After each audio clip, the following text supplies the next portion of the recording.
حضور آئے تو سر آفرینش پا گئی دنیا، حضور آئے تو سر آفرینش پا گئی دنیا، اندھیروں سے نکل کر روشنی میں آ گئی دنیا، بجھے چہروں کا زنگ اترا ستے چہروں پہ نور آیا، بجھے چہروں کا زنگ اترا ستے چہروں پہ نور آیا، حضور آئے تو انسانوں کو جینے کا شعور آیا۔ یا رب صلی وسلم دائما ابدا علی حبیبک خیر الخلق کلہم، هو الحبیب الذی ترجع شفاعتہ لکل حول من الاحوال مقتحم۔ درود پاک پڑھ لیں سب حضرات محبت سے، اللہم صلی اللہ علیہ وسلم۔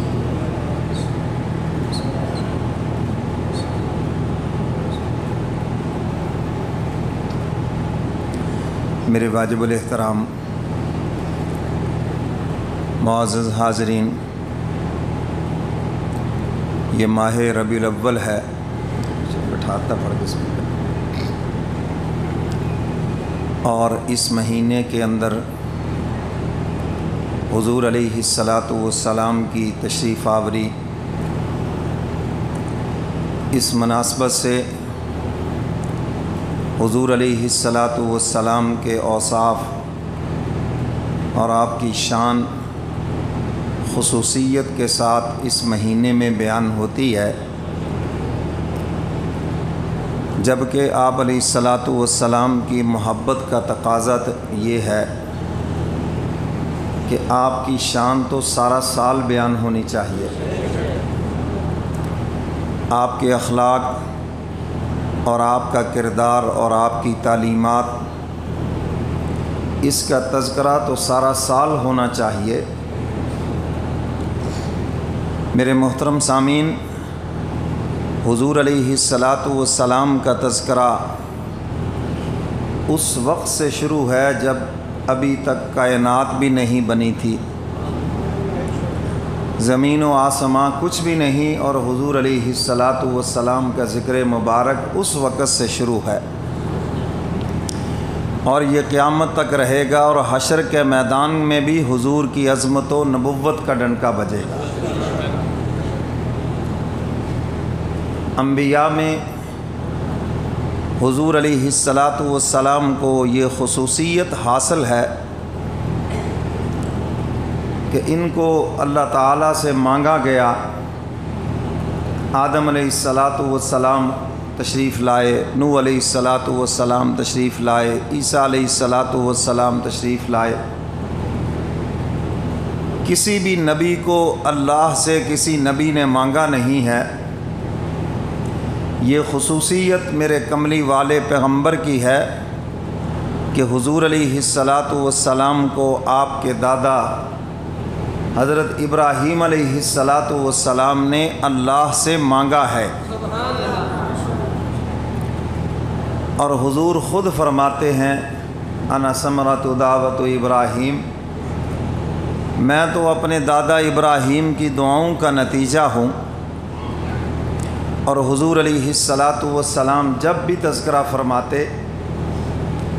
تو حضرت ابراہیم علیہ السلام کو اپنا والد فرماتے،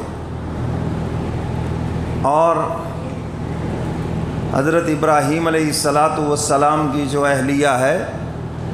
ان کو اپنی والدہ فرماتے، اور وہ مصر سے تھی، تو حضور علیہ السلام نے حضرات صحابہ کرام سے فرمایا جب کبھی مصر فتح ہو جائے اور یہ علاقہ تمہارے ہاتھ آئے، چونکہ حضور نے فرما دیا تھا اب اس نے ہونا تو تھا ہی، فرمایا جب یہ علاقہ فتح ہو جائے تو اہل مصر سے اچھا سلوک کرنا، کیونکہ میری 2 رشتہ داریاں ہیں ان کے ساتھ، فرمایا ایک تو میری والدہ ہاجرہ وہ مصر کی رہنے والی تھی، اور دوسرے نمبر پر ارشاد فرمایا کہ میری اہلیہ محترمہ حضرت ماریہ قبطیہ رضی اللہ تعالی عنہا وہ بھی مصر کی رہنے والی تھی۔ تو حضور علیہ الصلاۃ والسلام نے حکماً فرمایا کہ اہل مصر سے اچھا سلوک کرنا، کیونکہ میری ان سے 2 رشتہ داریاں ہیں۔ تو میرے محترم سامعین، انبیاء میں یہ شان میرے محبوب کو حاصل ہے کہ ان کو حق تعالی سے مانگا گیا، اور حضرات صحابہ کرام میں یہ شان سیدنا فاروق اعظم رضی اللہ تعالیٰ عنہ کو حاصل ہے کہ ان کو بھی اللہ سے مانگا گیا ہے۔ امیر شریعت سید عطا اللہ شاہ بخاری رحمۃ اللہ علیہ سے کسی نے پوچھا، شاہ جی کہ سیدنا علی مرتضیٰ رضی اللہ تعالیٰ عنہ اور سیدنا فاروق اعظم رضی اللہ تعالیٰ عنہ کے درمیان کیا فرق ہے؟ تو شاہ جی نے برجستہ جواب دیا، فرمایا کہ علی مرید مصطفیٰ ہے اور عمر مراد مصطفیٰ ہے۔ علی وہ ہیں جو خود آئے ہیں، اور عمر وہ ہیں جن کو غلاف کعبہ پکڑ کر تہجد کے ٹائم میرے کمرے